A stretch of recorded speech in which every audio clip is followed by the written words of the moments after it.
نبی کریم صلی اللہ تعالی علیہ وسلم ارشاد فرمایا، پہلی قومیں، تم سے پہلی قومیں یعنی ہم سے پہلی قومیں اس لیے ہلاک ہوئیں کہ وہ بڑے شخص کو، امیر کو، بادشاہ کو، بڑے کو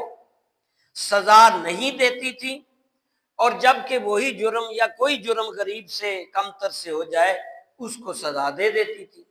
یعنی بڑے لوگ، بادشاہ، جنرل، بڑے حکمران سزا سے مستثنا کرتی تھیں،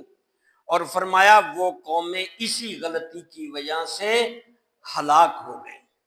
یعنی یہ معمولی سی غلطی نہیں ہے کہ آپ مجھے استثناء کر دیں اور میں کہوں کہ میں کوئی بہت ہی بڑا معتبر ہوں اور آپ کو پکڑ کے سزا دے دیں، جبکہ وہی غلطی میرے سے ہو تو میں بھی، وہی صدر سے ہو، آرمی چیف سے ہو، کسی چیف جسٹس سے ہو۔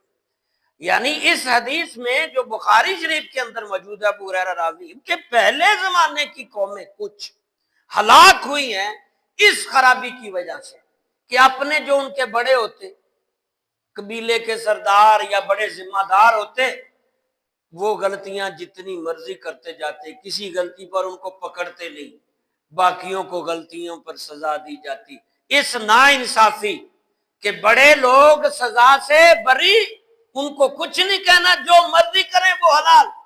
اور چھوٹے لوگ چھوٹی چھوٹی غلطیوں پر سزا، یہ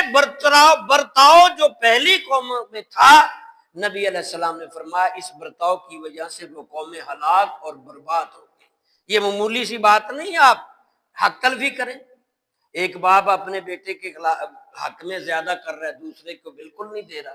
بتاؤ جس کو نہیں دے رہا اس کا کیا حال ہوگا؟ ہاں جی، کوئی چیز بانٹ رہا ہے، ایک کو زیادہ دے دے، حساب کہیں۔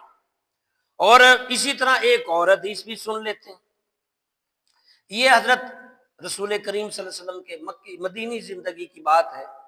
کسی امیر عورت نے چوری کر لی اور وہ پکڑی بھی گئی۔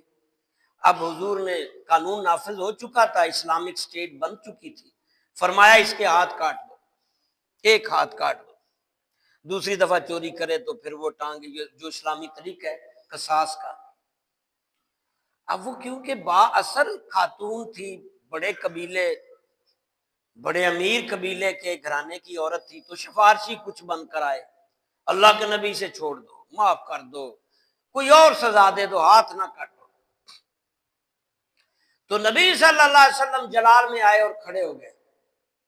فرمایا قسم ہے مجھے پیدا کرنے والے کی، اگر محمد کی بیٹی فاطمہ بھی چوری کرتی تو محمد اس کے ہاتھ کاٹ، یہ سزا اسے بھی، یہ ہوتا ہے فیصلہ کہ اگر بیٹی بھی بیٹا بھی جرم کرے تو باپ سزا دے۔ اور ہمارے تاریخ پاکستان کی تو بہت بدترین تاریخ، بلکہ بر صغیر کی، میں پچھلے دنوں ایک بک لکھ رہا ہوں بر صغیر پہ، تو میں نے گہرائی میں اسٹڈی کی، کیونکہ ایک کتاب لکھنے کے لیے کچھ 40-50 کتابوں کا اسٹڈی مطالعہ کرنا پڑتا ہے، اور بریک بنینی سے اس کے وہ تولنا بھی پڑتا ہے کہ یہ بات صحیح ہے یہ غلط ہے، کس مورخ کی ہے اور اس کا وزن کئی ہے، یہ بہت مشکل کام ہے، جس کا کام اسی کو پتہ ہے۔ تو میں نے دیکھا کہ اس بر صغیر ہندوستان اور پاکستان کے جو معاملات ہیں